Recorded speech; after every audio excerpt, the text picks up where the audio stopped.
అందరికీ నమస్కారం. నేను మీ అడనాలజీ. భారత్, పాకిస్తాన్ మధ్య యుద్ధ వాతావరణం అనేది గతంలో ఉంది. ఇప్పుడు ప్రస్తుతానికైతే మాత్రం ఏదైతే బోర్డర్‌లో కొన్ని కాల్పులు అలాంటివి కాల్పు విరమణ ఒప్పందానికి 2 దేశాలు అంగీకరించాయి. అయితే ప్రధాన అంశం ఏంటంటే భారత్ పాకిస్తాన్ మీద యుద్ధం చేయకుండా పాకిస్తాన్‌ని గెలిచే అవకాశం ఉందా? యుద్ధం చేయకుండా పాకిస్తాన్‌ని గెలిచే అవకాశం ఉందా? ఒకసారి మనం గమనించినట్లయితే మాత్రం ఎందుకంటే యుద్ధ వాతావరణం అనేది 2 దేశాలకి నష్టం అనే విషయాన్ని ప్రపంచ దేశాలు కావచ్చు, ఐక్యరాజ్య సమితి కావచ్చు చెప్పడం జరిగింది. కానీ పాకిస్తాన్ ఏ రోజు కూడా యుద్ధాన్నే కోరుకుంది. భారతదేశం ఏ రోజు యుద్ధాన్ని కోరుకోలేదు.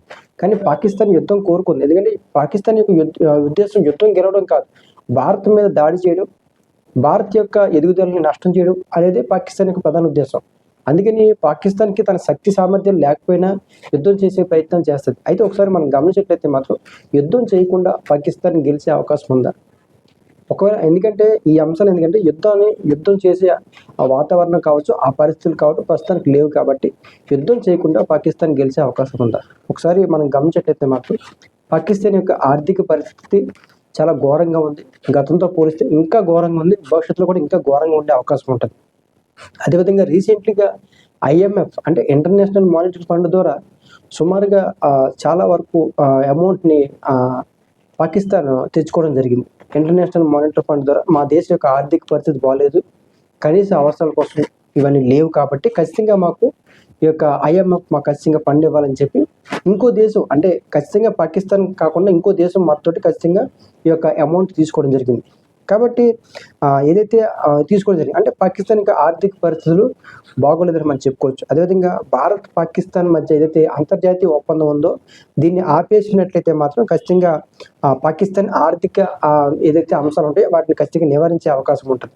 ఒకవైపు ఆల్రెడీ పాకిస్తాన్ అప్పుల్లో ఉంది. అదేవిధంగా ఏదైతే అంతర్జాతీయ అంశాలు ఏవైతే ఉన్నాయో భారత్, పాకిస్తాన్ మధ్య అంతర్జాతీయ ఏవైతే ఉన్నాయో ఒప్పందాలు వాటిని ఆపేసినట్లయితే మాత్రం ఖచ్చితంగా పాకిస్తాన్ ఇంకో ఆర్థికంగా నష్టపోయే అవకాశం ఉంటుంది. అదేవిధంగా ఐక్యరాజ్య సమితి మద్దతు ఖచ్చితంగా భారత్ చాలా అవసరం ఉంటుంది. ఎందుకంటే పాకిస్తాన్ వ్యవహార శైలి ఐక్యరాజ్య సమితికి తెలుసు, ఐఎంఎఫ్‌కి తెలుసు, అమెరికాకి తెలుసు, అదేవిధంగా ప్రపంచంలోని అనేక దేశాలకు కూడా తెలుసు పాకిస్తాన్ వ్యవహార శైలి. కాబట్టి ఐక్యరాజ్య సమితి మద్దతు కూడగట్టినట్లయితే మాత్రం ఖచ్చితంగా ఐక్యరాజ్య సమితి మద్దతు కూడగడితే మాత్రం ఖచ్చితంగా పాకిస్తాన్ ఒంటరి అయ్యే అవకాశం ఉంటుంది. ఎందుకంటే పాకిస్తాన్‌కి ఏ దేశం కూడా డైరెక్ట్‌గా సపోర్ట్ చేయదు. మొన్న టర్కీ లాంటి దేశాలు సపోర్ట్ చేసే తప్ప మిగతా దేశాలు ఏం సపోర్ట్ చేయవు. కాబట్టి ఐక్యరాజ్య సమితి లాంటి వాటిని ఖచ్చితంగా మద్దతు తీసుకున్నట్లయితే మాత్రం ఖచ్చితంగా అది భారతదేశానికి చాలా ప్లస్ అయ్యే అవకాశం ఉంటుంది. అదేవిధంగా పాక్ ఆక్రమిత కాశ్మీర్ అయినటువంటి ఏదైతే ఉందో మనకి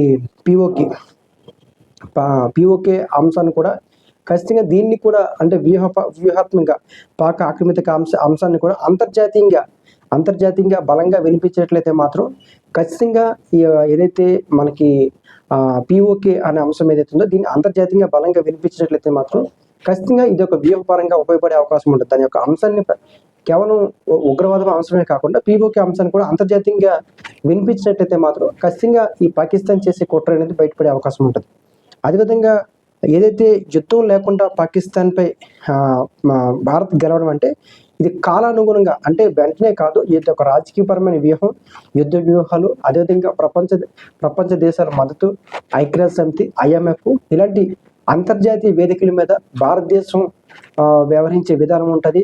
అదేవిధంగా ఏదైతే పాకిస్తాన్‌కి ఆర్థిక సంబంధించిన అంశాలు ఏవైతే ఉంటాయో 2 దేశాల మధ్య ఉన్న ఆర్థికపరమైన ఒప్పందాలు ఏంటంటాయో వాటిని ఆపుకోవడం ఇలాంటి అంశాలు బలంగా తీసుకున్నట్లయితే మాత్రం ఖచ్చితంగా భారత్ పాకిస్తాన్ మీద యుద్ధం చేయకుండా గెలిచే అవకాశాలు కూడా ఉంటాయి. అంటే ఇవి నాకున్న అవగాహన, పరిజ్ఞానం ఇదే ఖచ్చితంగా అవుతుందని నేను అనట్లేదు.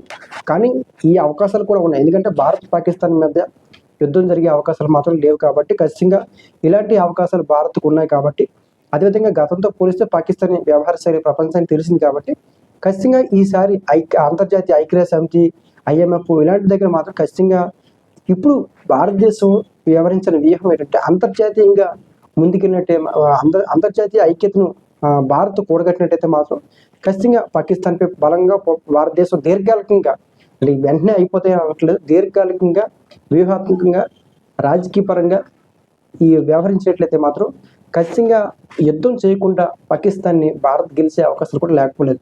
కాబట్టి నాకున్న పరిజ్ఞానం, నాకున్న ఆలోచన విధానంతో నేను చెప్తున్నాను. ఏదైతే కేంద్ర ప్రభుత్వం కావచ్చు, నరేంద్ర మోడీ గారు కావచ్చు, అనేక అంశాలను పరిశీలించి వాళ్ళు పోరాటాలు చేస్తున్నారు. అంటే యుద్ధం అనేది ఆగిపోయింది కాబట్టి భారతదేశానికి ఉన్న అవకాశాలు ఇలాంటి అంతర్జాతీయ ఏదైతే దేశాలు ఉంటాయో, అంతర్జాతీయ సంస్థలు ఏవైతే ఉంటాయో వీటిని మద్దతు భారత్ కూటగట్టినట్లయితే మాత్రం ఖచ్చితంగా భారతదేశం ఖచ్చితంగా పాకిస్తాన్ని అంటే యుద్ధం చేయకుండా గెలిచే అవకాశాలు కూడా లేకపోలేదు.